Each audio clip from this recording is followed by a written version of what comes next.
et que lui veut qu'on passe sur les texans, accepter de faire sa volonté. Laissons le moi de côté.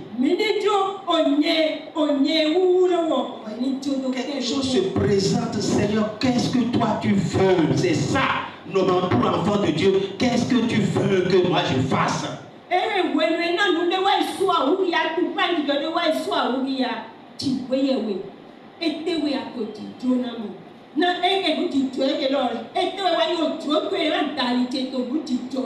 C'est lui qui sait ce qui est bon pour nous. Mais nous voyons que ça ne nous arrange pas.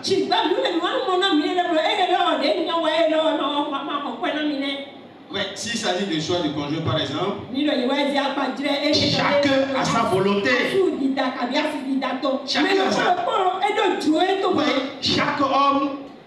Chaque homme, il y a certains genres de femmes que chaque homme aime.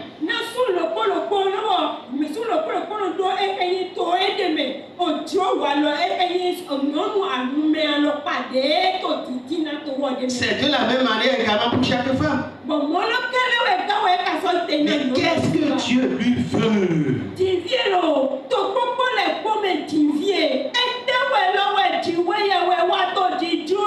Non, on ne veut pas écouter ça. C'est ça la voix qui m'arrange. Lorsque Dieu dit en fiançailles, vous devez vous garder jusqu'au mariage, vous ne devez pas vous toucher. Non, la femme va passer, ça ne m'arrange pas. Ou l'homme va voir, non, ça ne m'arrange pas, il faut qu'on aille au sexe avant ça.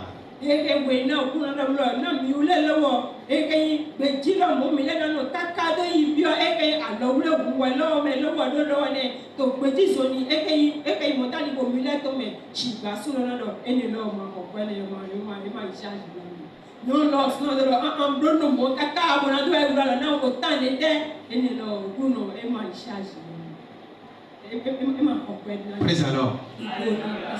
De là maintenant, est-ce que nous sommes sincères pour notre salut, pour notre décision avec le Seigneur?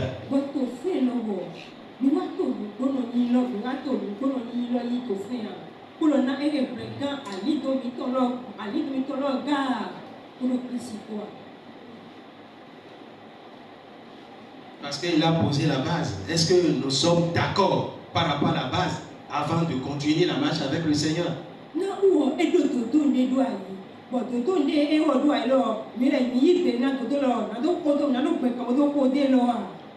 Apôtre Paul a dit, si je vis, ce n'est plus moi qui vis, mais maintenant c'est le Seigneur. Apôtre Paul a fait quoi? Il a laissé le moi et Jésus a pris la place de ce moi-là en lui.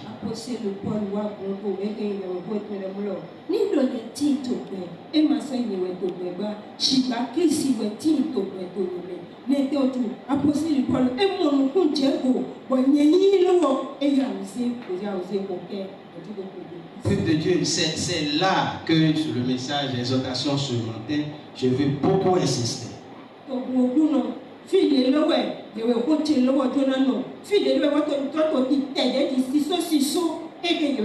Pour les deux autres points, je vais passer brièvement sur les deux.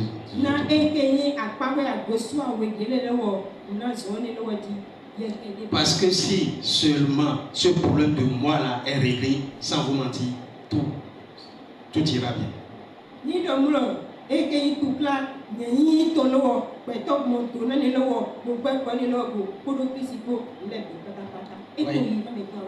C'est ça, peuple de Dieu. C'est le problème de base là, problème de fondation là. Vous voyez, pour notre foi, fondation, il y a problème. Fondation, il y a problème. Et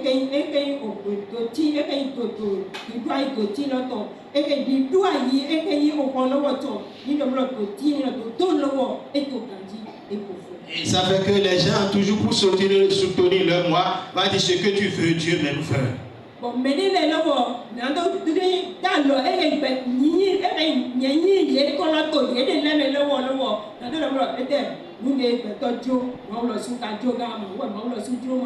Ça là c'est faux. Ce n'est pas tout ce que l'homme veut que Dieu veut. Ce n'est pas tout ce que l'enfant veut que le père veut.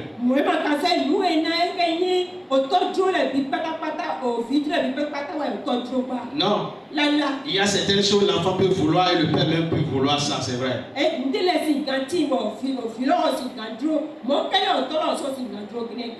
Mais ce n'est pas tout. Si c'était tout, Jésus-Christ, ce que lui voulait, c'est de renoncer, sinon de refuser cette coupe. Vous voyez, c'est ça. Mais il a vu que son père ne veut pas ça.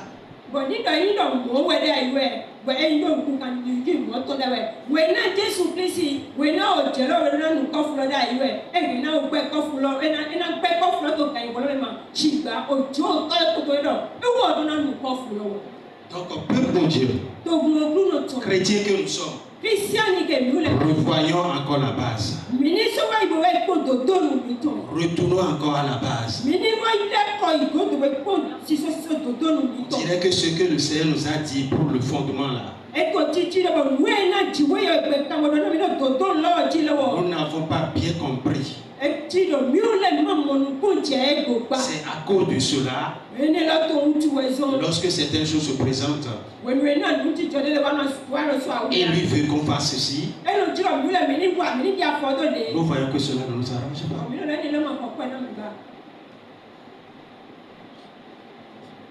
Sinon, si ça là est réglé sans vous mentir,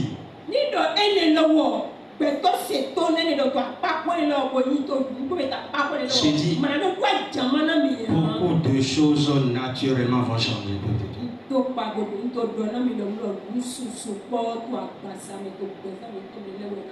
Ce n'est pas lorsqu'on accepte le Seigneur, il n'y a pas de difficulté, mais dans cette difficulté, ça sera difficulté que Dieu même veut que tu traverses.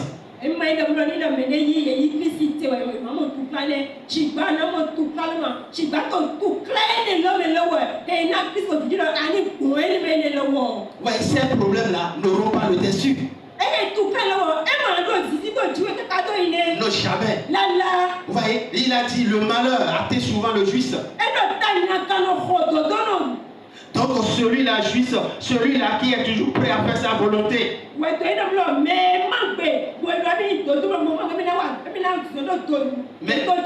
la fin, c'est toujours meilleur.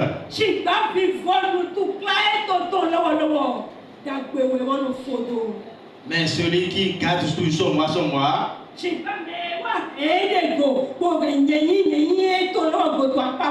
la fin, c'est la désolation.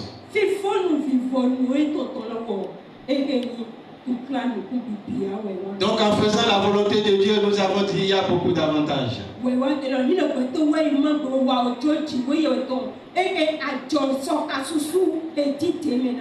ces avantages, nous ne pourrons pas mentionner tout.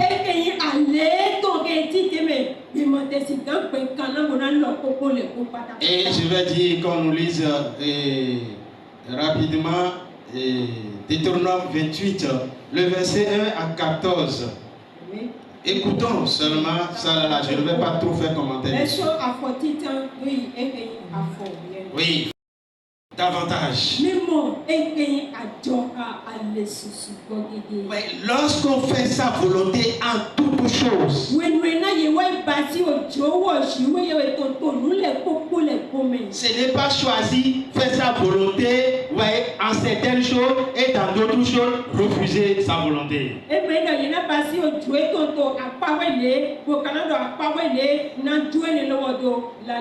Parce que ça va nous rattraper.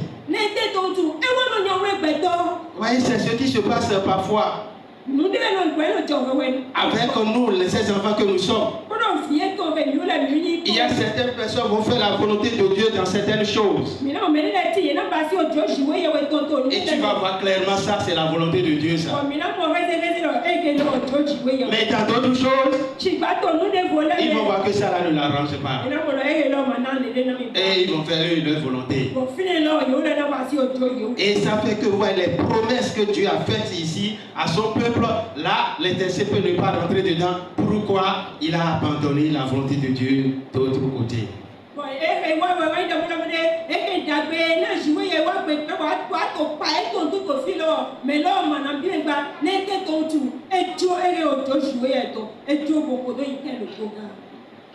Les inconvénients. Lorsqu'on ne fait pas sa volonté. Les inconvénients sont encore plus nombreux. Parce que en lisant le livre de Deutéronome, par exemple, du verset 1 au 14, où il a parlé davantage, du verset 15 à 68. Ouais, du 15 à 68, il a parlé et il a dit ceux-là qui ne vont pas faire sa volonté.